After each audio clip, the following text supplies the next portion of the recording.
the position that the subject takes towards the work may entirely change the meaning of the work itself. From where you view, from there you see, from there you understand, from there you begin to communicate.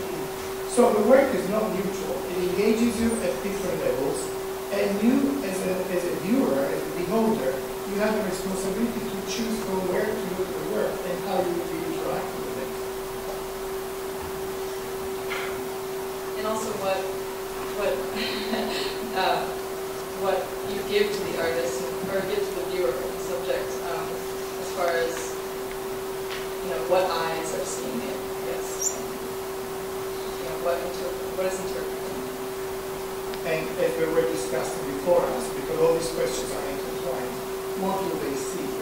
What does the viewer actually see? Because that's a mystery. I mean, the work out there is already an expression of an experience, but then it's really hard for us who make these works to understand what the artist will see and understand and eventually retain and communicate about the work. And while we talk, I should just show some work that have been produced in this direction as places of experience. Visual experience and physical experience in space.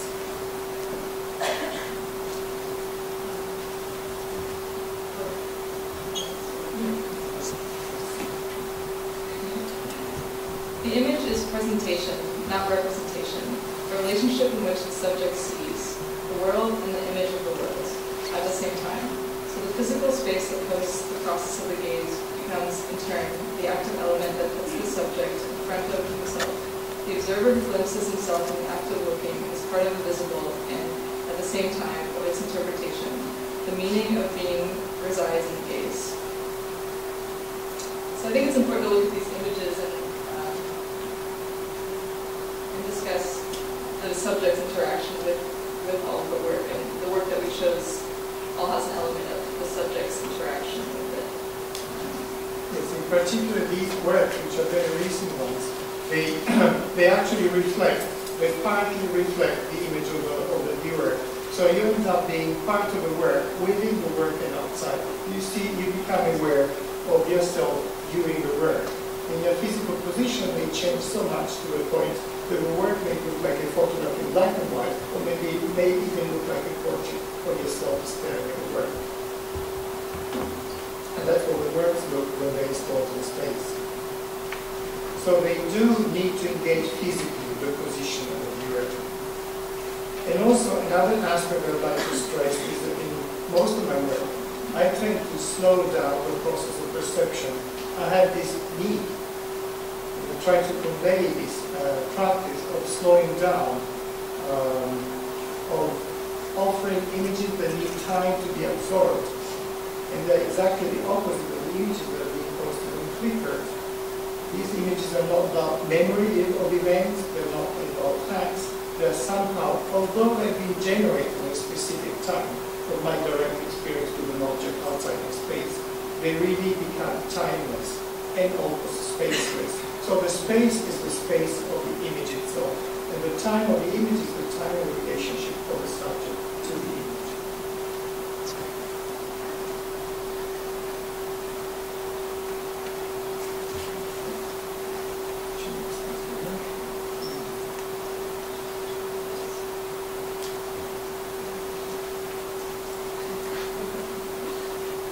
Well, I mean, we had discussed the fact that we're being bombarded and immersed in images, and we live in this suffocating environment of images.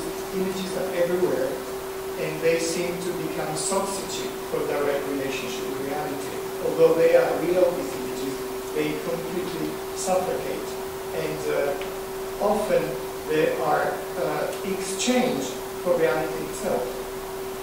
So about the question, traffic and exchange of images. Would you like to talk about it?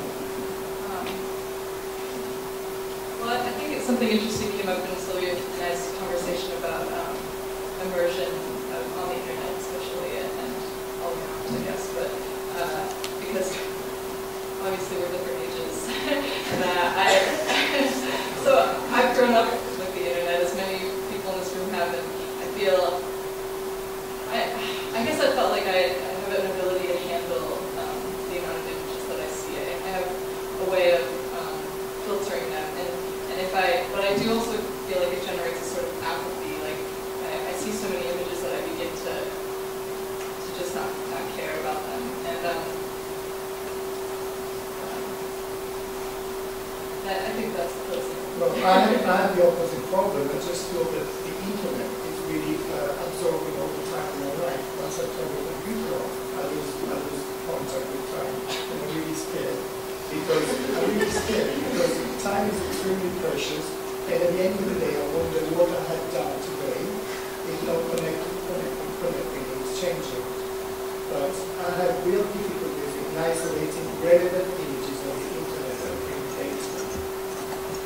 And I can see this when I prepare my classes. I mean, it's like a tree that branches out infinitely. And I end up myself discussing subjects that I hadn't even thought of to begin with. Because those images, they just take me elsewhere. And very far from where I started, which is fascinating and very scary, because you never end up focusing any longer. And obviously we live in time constraints. I think you do. That's story about Yes. You'd like to quote an ad that I read in Paris recently. It was an ad for a car, actually, but I think it makes a lot of sense. And it says, where is it? Oh, it's right there, yes. The quote was, when was the last time that you saw something for the first time? And I had really wondered, because we are seeing images through comparison of other images, through layers of images, through tons of images, millions of images. So whenever we look at reality, we seem to be recording constantly, instantaneously, other images that layer the visual part of our brain. So I wonder, are we capable of seeing a new image nowadays, or are we just processing images? Are we reconsidering visual elements that have become our vocabulary? And therefore, there isn't a new word that can be spoken? Question mark. Absolutely. And I mean, reality can be considered as an unreachable entity, and we need images as media to relate us to it, to reality. But on the other hand, these images have become not just a filter, but a substitute for the real that we can hardly address directly to our direct, in this case, visual experience. And this leads us to the idea of consensus, living in a world which is submerged by images. So we feel that consensus at this point is reached through gallery walls or a newspaper or magazine or something, and we started to think about what consensus means on the internet and if that even exists. So here are a few questions, easy questions to answer. Who legitimizes, ratifies, sanctions, approves, endorses the actual value of an image? So how do we tag an image with a value? And I happened to be at the Guggenheim Museum yesterday, and I realized there's a minor show, a smaller show, which is just, it's sublime. Please go and see it. It's an exhibition by Zarina, this Indian-born artist who lives in the United States. These works are just sublime, they are timeless, they engage metaphysical questions. They're small works just on paper, and I can affirm now that if I hadn't been to the Guggenheim yesterday, I wouldn't even have known of her existence.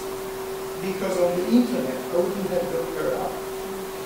And it's not in my landscape of history or art. I had never heard of her, and I found the work really incredible, and I only met the work because it was on those walls which legitimated, ratified, sanctioned, approved, endorsed, and actualized the value of the work. Do you know what I mean? How many really valuable works are lost because they do not find a home to host them? I mean, it's a very big problem. And there's something to be said about slow seeing, that the way you would in a museum or even in a bookstore, instead of just scrolling through horizontal view of the website. Something about this, I think Silvio and I mentioned like slow eating, how that's sort of a movement, and how do we slow image. And also, I think context is so lost. You may have seen one of her works as an image, one of her events, and it may have been paired with a picture of an apple or something. It wouldn't make any sense. You know, it's always, an image is always having a different conversation on the internet, I feel. Yes, and another thing is, although the work is just on paper, I greatly value the fact that I could really have, I appreciated the work because of the experiential relationship I was building with a piece of paper. I mean, we as artists, we work materially with matter, but then the work was well beyond that surface. And I felt that her work was offering me time to contemplate and to reflect and to absorb, which is very rare. I felt that I gained time rather than losing the ones. Maybe because of those walls. or even the idea of paper and something being printed on a piece of paper.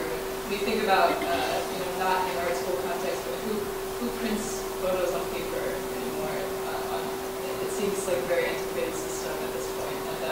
And they just have picture frames that'll show you each image you want to see. So does consensus rely on the fact that it's a printed physical object? We have also wondered after Flickr how many images, how many new pictures are produced at SDA on a daily basis. Everyone in this group is engaged with the physical production of images in one way or another. How many images are produced on a daily basis and how many of them are shared? Yeah, exactly what happens to those images. Even in this square mile, how many of these images are being produced and where are they going? Whether they will be remembered, they will be kept, we will be able to recall them, to retrieve them, or they will be lost. So, I mean, we don't really have any definite answers to the impossible question. Thank you, Rachel, for asking us that question. But I think, it's just important to create a frame of reference and a way to address the questions that the answers will come from there. I think we could probably stop here. Yeah. You're talking about the shift in subject from what's pictured to viewing it? From what's actually being pictured or represented to who's viewing it? Yes. When did that shift occur? I mean, in time. From, you're talking about in a contemporary sense that the subject shifted. I'm wondering when you draw the line when the shift happened. I think, I don't really have that answer. But thank you for the question. We don't have answers. It's not a table of the answers, it's a table of the questions. Yeah. I think it's a vibration, it's a mutual relationship between two entities, two planes. One is in the image and one is outside. And when you're aware of being seen, as I worked with Zarina's work, I felt it was a really magic moment because the object was speaking to me. And I was reflecting onto it. I could almost hear my breath while I was viewing the images. There was something there for me. And I was really captured. So where is the threshold between the two? The piece of paper? Excuse me? Is that a new thing? I don't think that's a new occurrence. I'm not talking about novelty. I'm talking about awareness. That's very important. Otherwise, it's just a consumption of the images. We'll have a time for question and answers at the end as soon as we get to the panelists. So we're going to move on to Bethany, Ides and Carey. They've requested not to show images for their presentation.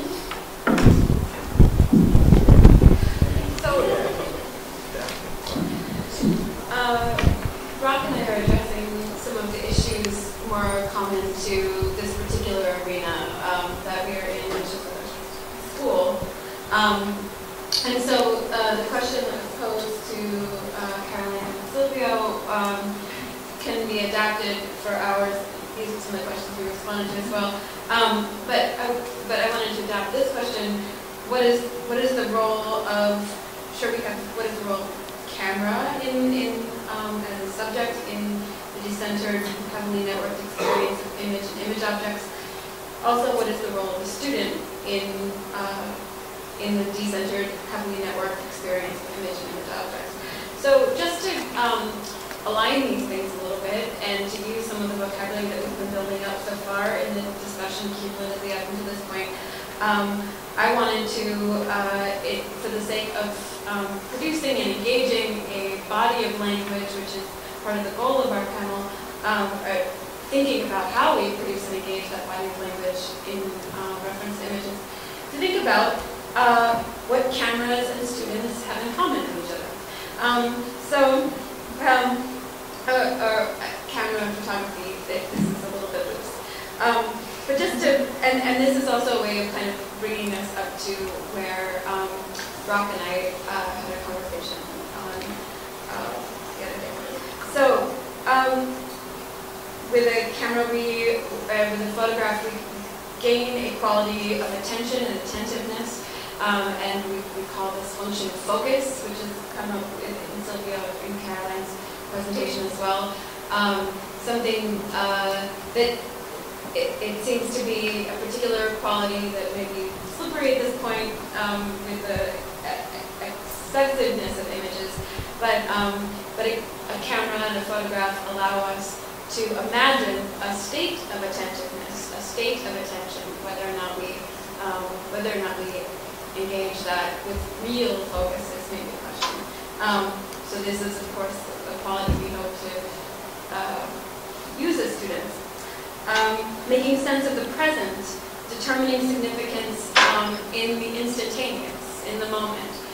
Photography is rooted in a sense of making sense and also determining significance, defining, as Steele started out our panel discussion with, defining significance, but particularly out of the moment.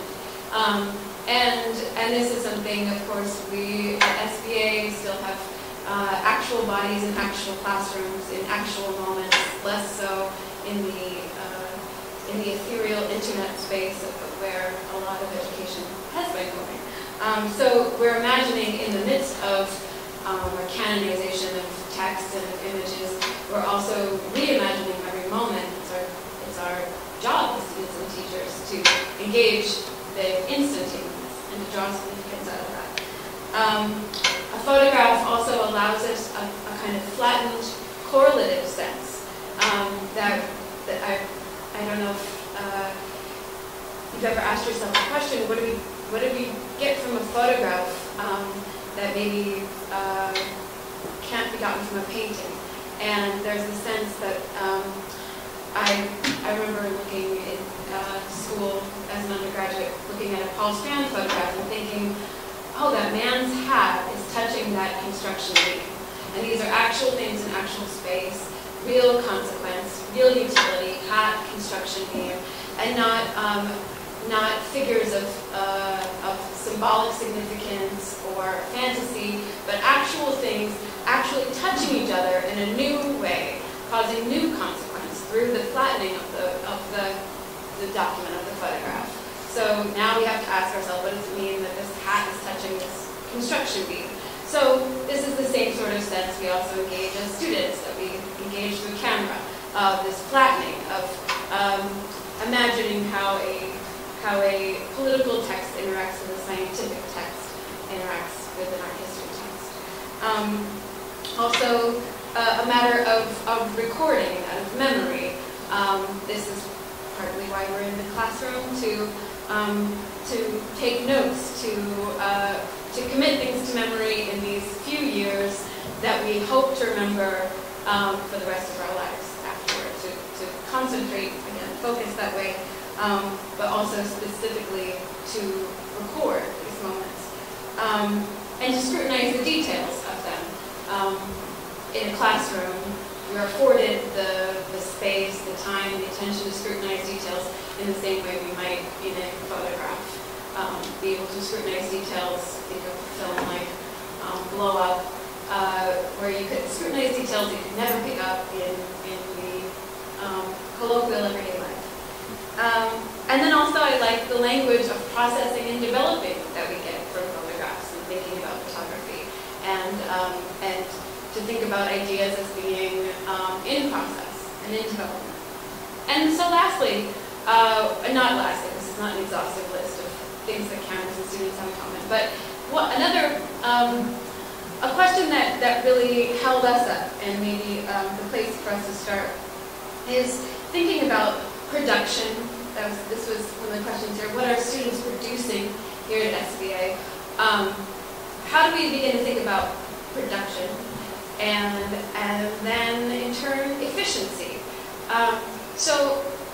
When we sat down on Sunday afternoon to talk, we got into this interesting quandary, Brock and I, about the efficiency of the student, the efficiency of the image-based education, versus the efficiency of photographic technology, which would include the internet as well. And I'm one who is very suspicious of words like efficiency. I think of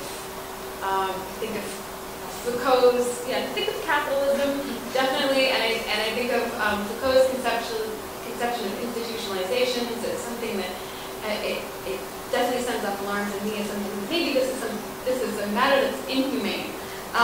But to step back a little bit, to try to loosen my paranoia about institutions and about efficiency, I think about what is efficiency in terms of education, in terms of the viability of the image and image technology, cameras, adaptability, a swiftness, a quickness, pertinence, and something that contributes to its own sustainability. These are how efficient businesses are run. This is how efficient technology is qualified. And then we thought about students in relation to this. That in contrast to a camera, the educational institution is clunky and slow, and not so efficient. And so maybe again we have to talk about some of the ideas. Yeah, there was a lot of ideas. Well, I was thinking about these sorts of issues in the way that Silvio kept saying things that kind of really bled into our aspects of this conversation. And specifically when he said that we are bombarded and immersed with images, and that what that does is that substitutes to a direct relationship with reality. And I think that a lot of creating or a lot of producing work kind of counteracts that sort of substitution for a direct relationship with reality, and that the institution, that education, largely has to make people aware of these sorts of issues, because ignorance and apathy are the things that are going to eat away at the ability to realize that this reality is or isn't relatable, and that when it comes down to this sort of art-based education and production in the world, that there's this student-teacher relationship that's extremely important. I don't think anybody's going to deny that. But that's no substitute. It's not any less important than the student's relationship with the other students and the student's relationship with the world.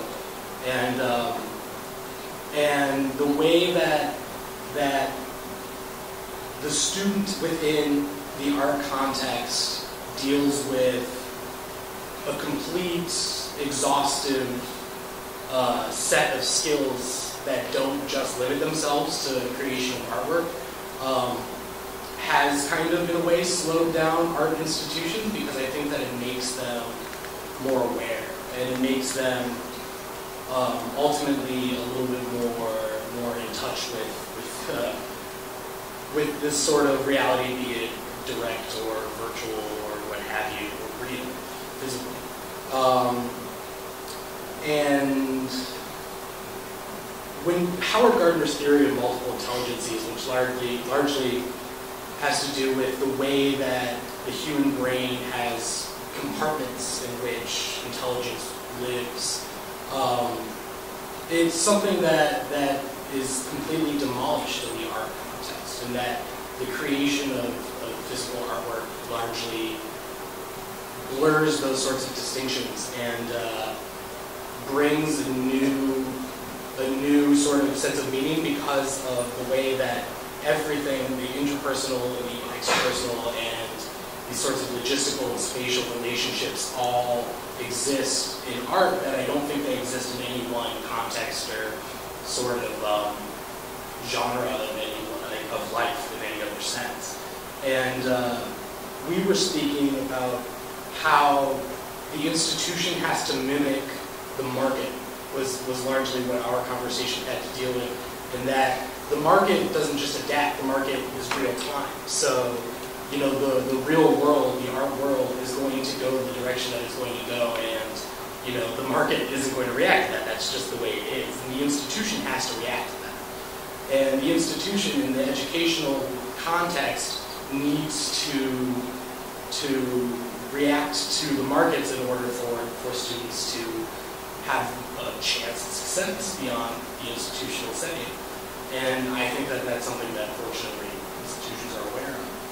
But I don't know how that has to do with your sort of paranoia, if you will, about institutions and institutionalized learning, perhaps, and the ways that technology, which has in many ways mirrored production of imagery, and not just looking at the way that imagery is produced as a separate, or as technology, but as a separate entity from the way that other forms of data are produced, which is an unbelievably alarming amount of data that gets built and built every single day. You were talking about the ability to make 1.7 million images a year, but data is exponentially larger than that. There are terabytes and terabytes and terabytes of information that we produce every second.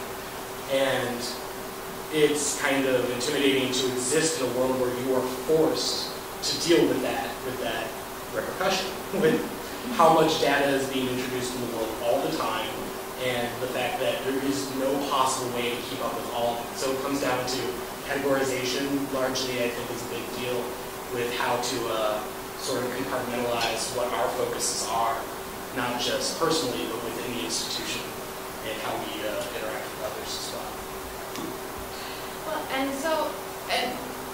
part of what we're imagining as an interesting divide here is while that the education, the image-based education, the art school, is essentially at odds with itself. Partly because I asked Brock the other day, what is a successful art student? What can SVA hope to produce? What is the production of SVA? What part of SVA is in the business of technology, of education, and we are producing products, and those are artists. Those are artist products in the form of human beings. And so economically, a successful art student is someone who might contribute to image-based culture in a way that sustains that image-based culture, which is non-individual centered. And Brock also mentioned that part of what he values about being an art school student in SBA is that the education here is individual centered, that there's a sense that a lot of one's own learning comes from one's own production and from one's own invention.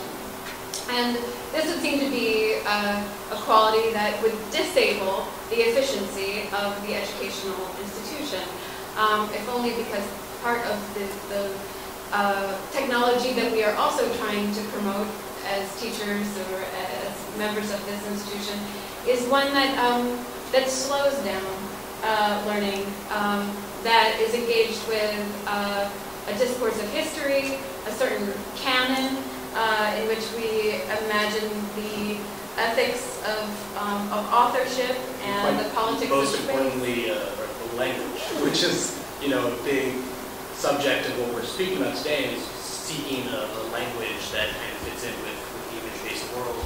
And I think that language is what separates the sort of, if you look now to the people, the way that technology has made photography an even more colloquial art form than it already was. And it's quite easy to argue that photography was already the most colloquial art form in a existence. Ad campaign for something. And what is the difference and what separates that person that just started getting photographic work based on their ability to create images on their own with no formal education? What separates them from somebody that does spend, 4 years in undergrad, 2 years in graduate school, what have you, studying the image-based world as well as photography and photography as a medium and art history and the politics of art and all these things that feed into how we create? And I think that language is really probably the easiest answer to that question, or the simplest answer possibly. And that language and the ability to not just speak about art and sort of mimic the ways that it kind of does create an awareness within the viewer, as Silvio was also speaking about bringing the viewer into the work, but understanding how and why it does that. And that someone that doesn't have that sort of photographic background and image-based understanding isn't going to be able to express, not necessarily just on an oratory standard, but also writing and all these different ways that language manifests itself, and how that sort of separates the education versus the non-education. So our essential conundrum, to sort of summarize here, is that the qualities that make an educational institution sustainable is the constancy of questioning. That we need to constantly be producing new questions in order to be sustaining ourselves as members of discourse. And likewise, this is more or less what makes a successful artist as well. Someone who is producing more questions for herself constantly. And yet these, particularly in the materiality of images, we are at odds with ourselves in an image-based education method, because as soon as we create those images, we are taking part in something that is decidedly more market-based and less discourse-based. And incidentally, those are the factors that, on a very concrete level, make our institution viable. I mean, concretely. Yeah, right. Yeah, I mean, whether or not education in photography is going to make photography a more viable career, or an image-related career, maybe not image-based career, photographic career directly, whether or not that becomes something of viability is something that education obviously hinges upon. That there's no usage for art school if there's no chance of making, some sort of living or some sort of ability to create a monetary value out of your education. And maybe that's already true. Maybe we're all just here for no reason. But, I mean, you'd like to think that this education does create some sort of incentive, be that directly a fiscal incentive or one of a more philosophical understanding, sort of, the Buddhist sense of incentive. And I don't know. I mean, I don't know how that sort of remainder is going to instantiate. I don't know if it's something that is going to remain an issue where we live in this image-based world, but because of how colloquial the creation of images is, it kind of negates the ability for the institution to stand on its own and be 100% necessary. I still think it's necessary, personally. But, yeah. Okay, we're moving on to our final group. Panelists Lyle, Mahshid, Rafiei, and Mitch. I'm borrowing this. Okay, folks. You got 30 seconds. Anybody wants to leave? Okay. Nobody's leaving? Good. My temptation is not to say anything, just to turn it over to my friends here and get them to respond to some of the educational issues that have just been raised. It's a temptation, but I'm not going to yield to it. So I want to just do a couple of things. Not self-centered. Yeah. I want to do a couple of things. One, I want to run down, at least in my head, and maybe this might be helpful for the the rest of us, some of the things that we've just heard or that I've been trying to process as, let's call it a kind of environment for just a few of the pictures I want to show and some of the questions I want to ask my co-panelists.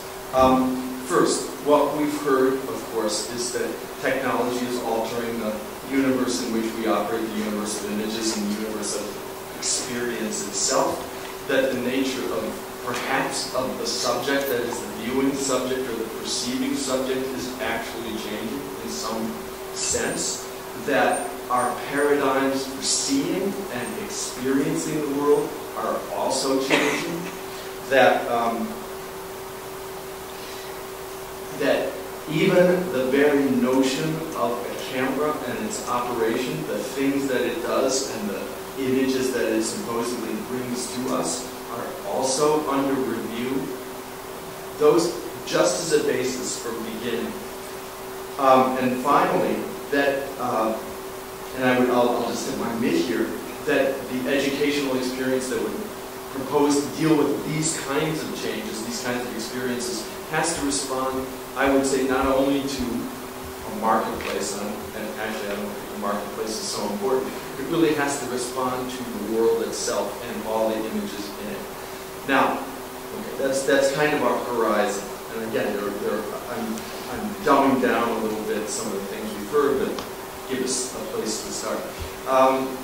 I wanted to, we sat together and we put together a number of pictures that would, you might say, further complicate our notion of what we're dealing with when we're talking about an education.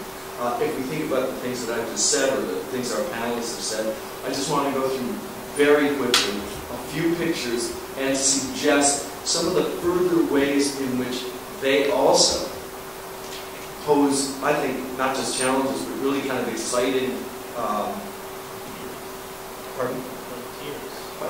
as Mitch said, exciting frontiers for us to think about when we're thinking about teaching and learning, and also the necessity for an art school at all. Because one of the things that's haunting me is a discussion that happened here, and maybe we talked about this a little bit when we met. It happened not in this theater, but on the theater on 23rd Street a couple of years ago, when Boris Groys came to talk to SDA students. And Groys, who was hilarious in his presentation, started out by saying in his typical accent, "Everyone is artist." And he gave voice, I think, very in a very funny and lighthearted way to something that's become an absolute reality, which is to say that the means of expression, the means of image making, image distribution, image exchange, and the influence of others through the images that we think about. We don't even have to make them. All we have to do is exchange them, has become the power of every person who has access to the contemporary technology. And as we all know, we're using those means in ways that are really unprecedented. So there, as I think Rob said, there is a very real question about why we need an art school at all. So let's complicate that with a few other questions. Okay? How do we do this? Okay. Yeah, okay, these are the questions. Let's get through them. All right, so we put together a list of images. We all had our favorites. This is a photograph of somebody I've been looking at. This is Yamini Nayar. This is a picture called Ethos. And I was interested in this because it's actually a kind of unreadable photograph. It's decentered. It seems to be a collage. It's not possible to actually center your perception of what this image is. It's kind of the exact opposite of what Silvio was talking about, where the subject can focus, where time can slow down, where you, in a sense, can contemplate yourself through the image. I think one, I don't know if it was Mitch or Mahshid, said that looking at these pictures was extremely upsetting, or very disturbing, or unsettling. And I think they're meant to be that way. This was Rosemary Trockle. This is just a picture I took from Rosemary Trockle's exhibition at the Moon Museum recently. And I put this in here not because it's a really kind of bizarre upside down palm tree, but because it challenged very explicitly and directly the whole notion of an artistic career, of retrospective, the space of the museum, you know, all the things that at least are comfortable enough for us, in a sense, to be able to accept. That show was pretty systematic in dismantling a lot of those ideas. Whether you liked it or not, didn't like it, there was an enormous amount to come to grips with. Here's this picture by Liz Deschamps was when we talked about Anita's particular relationship to the work that Mitch does. It's here because it does a lot of things. It's a green screen. You all recognize it from a lot of your work in the studio. Liz Deschamps puts it up, or makes a picture of it, partly as a political statement, but also in a way we have to deal with the fact that there is a question about the very nature and character of images themselves. What does it mean to actually experience an image when there are attempts to make nothing there, or there are attempts to reduce, extract, deny the possibility of an image? And Liz Deschamps loves to play with it's here, it's not here, it's an image, it's not an image, pretty consistently. Jean-Luc Moulin, I have a couple of pictures of his. There's a lot to say about his work. Again, love it or hate it, this is an installation at Dia. This is a piece called Tense. And there are obvious problems about, is it a sculpture, is it something else, what's the nature of the sculptural piece, but I think more broadly, here's another piece of his. This was, I believe, in the same installation. This looks almost like an Etch-a-Sketch generated image. There are much broader, and I would say unsettling and also sort of thrilling possibilities about whether there is a paradigm for art that makes any sense at all. Is there, what's convened in an art museum is so deliberately disparate, so challengingly undescribable. And again, if you take a look at Moulin's stuff on the internet, he's also really into pornographic photographs, right? So those will show up. And you have radically disparate experiences gathered together in the same space. How do we come to grips with that? And finally, well, there's two more, and I'll get to let others talk. Here's Gerhard Richter's most recent show, and I know many of you probably have seen this. This too was a deeply unsettling experience, both in a good way and in a bad way.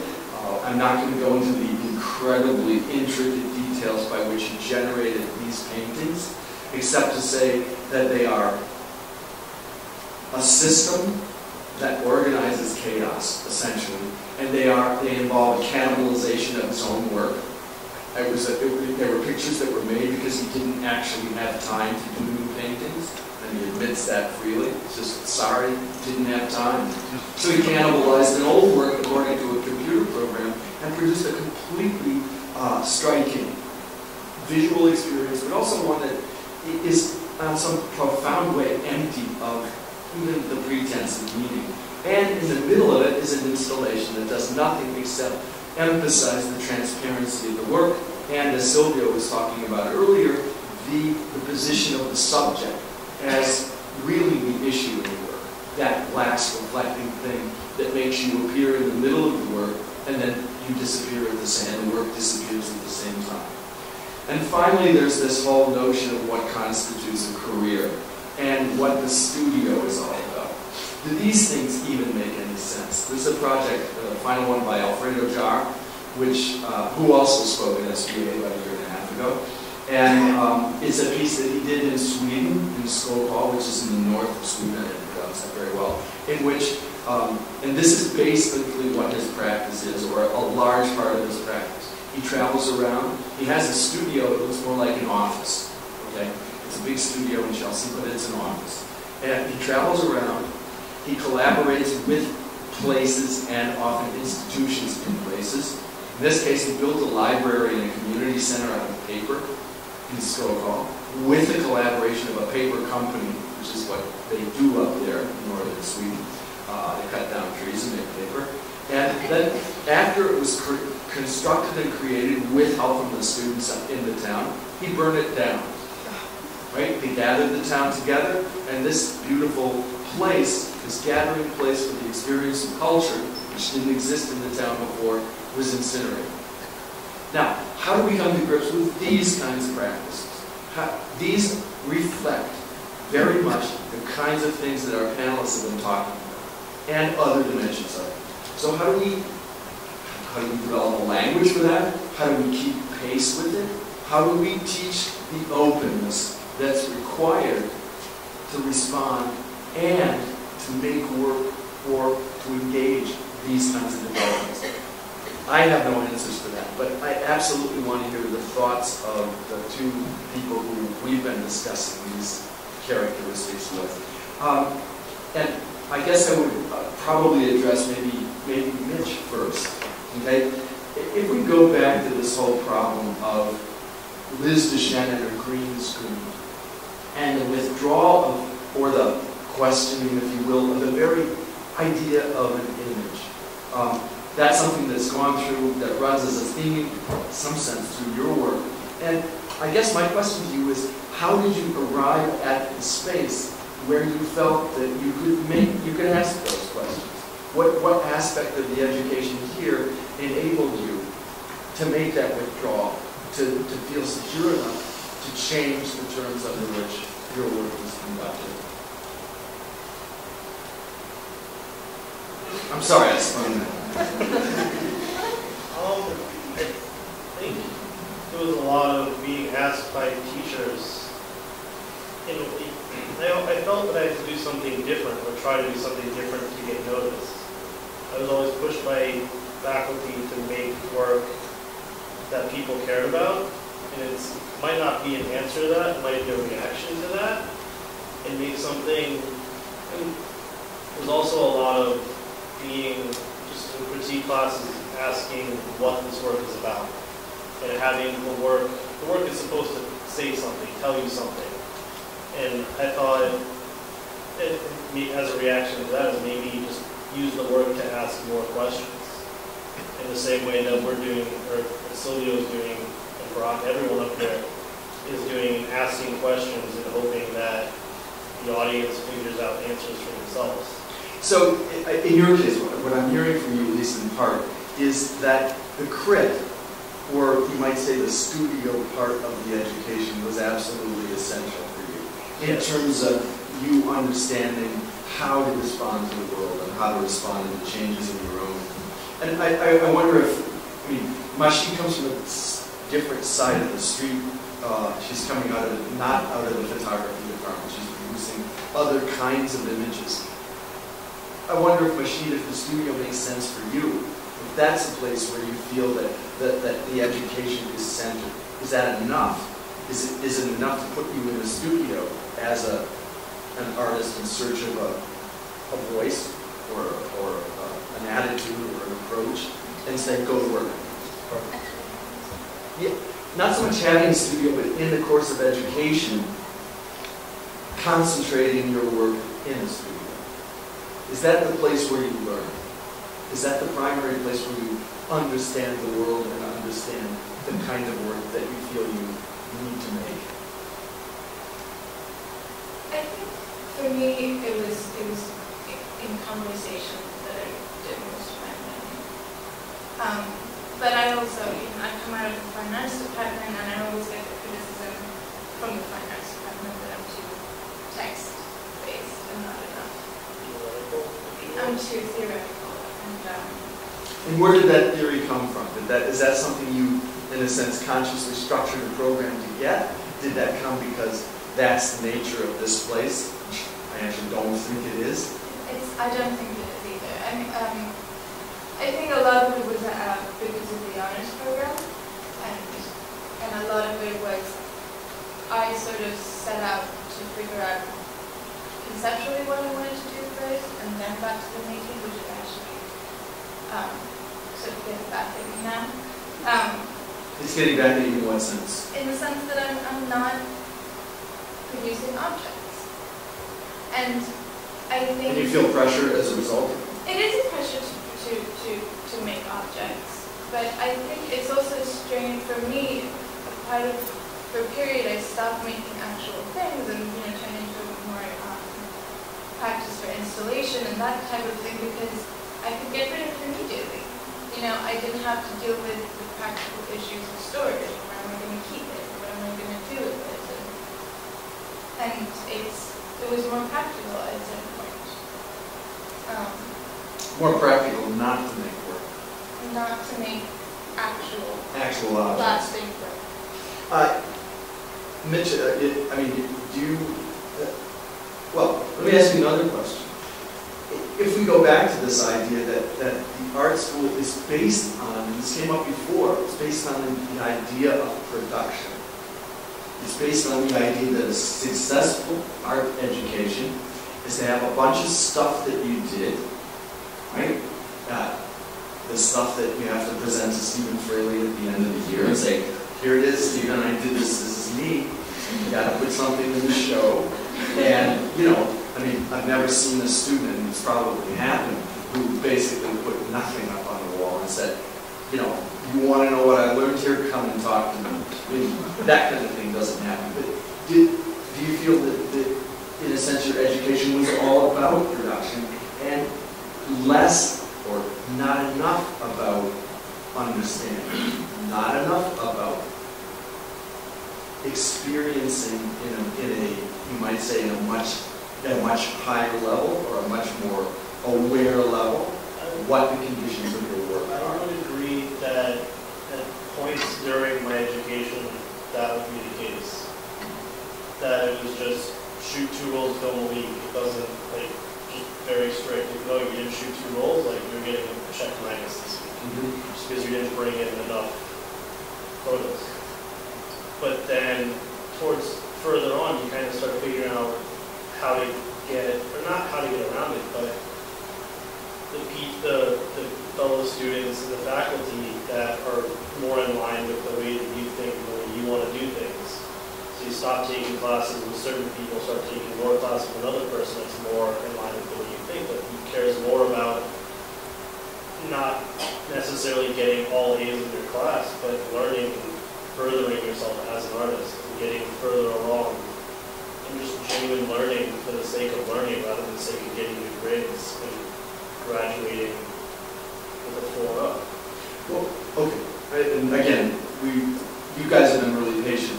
We've gone on a long time, and it's probably time to ask you questions. But here's a general question. I offer it to everybody on the panel. I'm not one, so I don't have to answer it. That is, what do you want to be an artist for? Boris Grice already tells us everybody's an artist. Okay, I sort of buy that. So the question is not why do we need art school, but why do you want to be an artist? What is it? What's that form of desire that is important that somehow the school must further, must sustain, and has to promote? It's an open question. I ask all of you as well. I would have a very shocking answer for that. Working for yourself.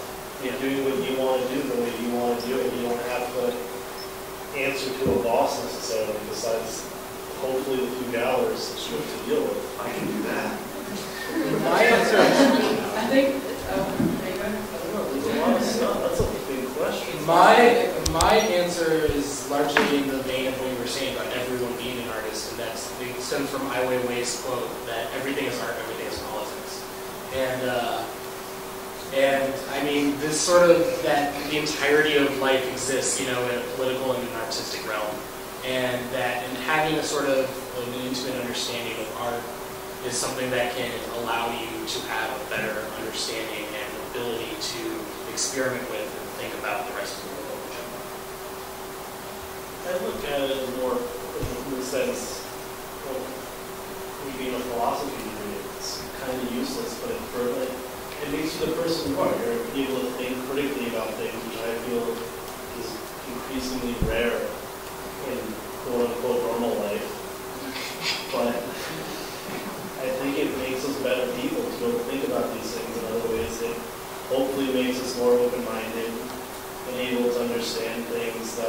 everyone can grasp. I think just to add to this, Lyle, to add to your